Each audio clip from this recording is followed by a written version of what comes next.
እንዴት ነህ? ሰላም ነኝ አልሐምዱሊላህ ረብል ዓለሚን። የሰጠህኝን መድኃኒት ማለት ነው በፊንጢጣው የሚገባውን ታጥቤ አንጀቴን ምናምን የምሬን ነው። በጣም ይነፋኝ ነበር ሆዴን፣ የአንጀት ቁስለት ነበረብኝ፣ ወገቤን ያመኛል። ከዛ በኋላ በቃ ከጎኔ ከደረቴ በቃ ምግብ ቁጭ ነበር የሚለው። አሁን ግን እግዚአብሔር ይመስገን ምንም ነገር የለም። እንደውም በጣም ነው የምበላው። የአንጀት ቁስለት ነው የኔ። አሁን ማሩን እያረኩበት ነው። ረጅም እድሜ ኑርልን። እሺ ወንድሜ። ሀቢቢ በደንብ ግለጥላቸው። እሺ እኔ አሁን ይኸውላችሁ ቤተሰቦች እዚህ የምታዳምጡት ትንሽዬ ምግብ በልቼ በጣም ሆዴን ያስጨንቀኝ ነበረ። ለ3 ሰዓት ለ4 ሰዓት እቀመጥ ነበር ዝም ብዬ ቁጭ ላለሁ እስኪዋሃድልኝ ድረስ ማለት ነው። የሰጡትን ምስክር ገብቼ ሳያቸው ያልወጣ ጉድ የለም እንደዚህ ሆነ ይላሉ። የምር እኔ ከዛ ላንተ ደወልኩልህና በዛ አሁን እኔ በምጠይቅ ሰዓት ማለት ነው ያዋየሁትን ነገር ኧረ ወንድሜ ችግር የለውም ምናምን አለኝ። አፋጣኝ መልስ መለሰልኝ። እኔ አዲስ አበባ ነዋሪ ነኝ። ከዛ በኋላ ተቀበልኩት። በትዕዛዙ መሰረት ተጠቀምኩኝ። የመጀመሪያ ቀን እየፈራሁኝ ነበረ።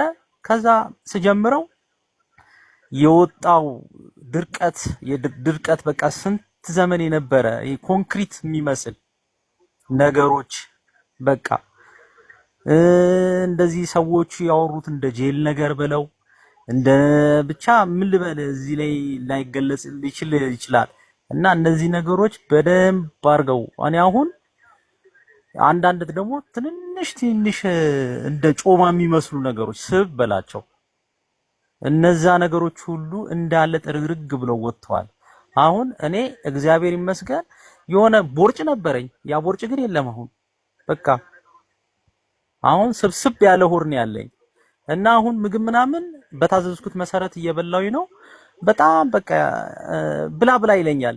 እኔ እንደ የበፊቱ ትዝ እያለኝ ያስጨንቀኝ ይሆን እንደ እያልኩኝ እየተውኩኝ ነው እንጂ አሁን ዝም ብዬ እንደውም ትንሽ ቆይቶ የራበኝ ትሰጡኛላችሁ እላለሁ እና አንዳንዴ ክፍት ሆኗል ሁሉ ነገሬ። አሁን ወገብ ህመሙ የለም ትቶኛል። ሌላ ነገር ምናምን የምቸገራቸው ነገሮች የሉም። በቃ መንፈሴ ምናምን ሰላም ሆኗል ማለት ነው። ስለ ህመም አያስብም። ስለዚህ የተሰጠኝን ደግሞ ማር በዝንጅብል እየተጠቀምኩኝ ነው አሁን ለአንጀት ቁስለቱ ምናምን ድንገት ካለ ምናምን እንጂ ምንም አይነት ነገር እንደውም እኔ ሰገራ ስጠቀም ራሱ ደም ራሱ ይወጣ ነበር። ስለዚህ አሁን እኔ ማሩን ምናምን እየረዳኝ ነው። ችግር የለውም እግዚአብሔር ይመስገን አሁን ያለ አይመስለኝም እና ድርቀቱን ምናምን ለቆኛል እና ኑርዬ ኑርልኝ ወንድሜ። አንድ ቀን የምሬን ነው ምሳ ጋብዛለሁ ወንድሜ ደስተኛ ከሆንክልኝ። አመሰግናለሁ። አለማየሁ አቤት ድንቅ ብቻ ነው እየሰማሁ የምውለው። አላህ ምስክሬ ነው። ይሄ ከምታስበው በላይ ነው። ለእኔ ምግቤ ነው ይሄ አሁን የሰማሁትን በሙሉ እና ምርጥ እራት ነው የጋበዝሽኝ። ቴንኪው አመሰግናለሁ።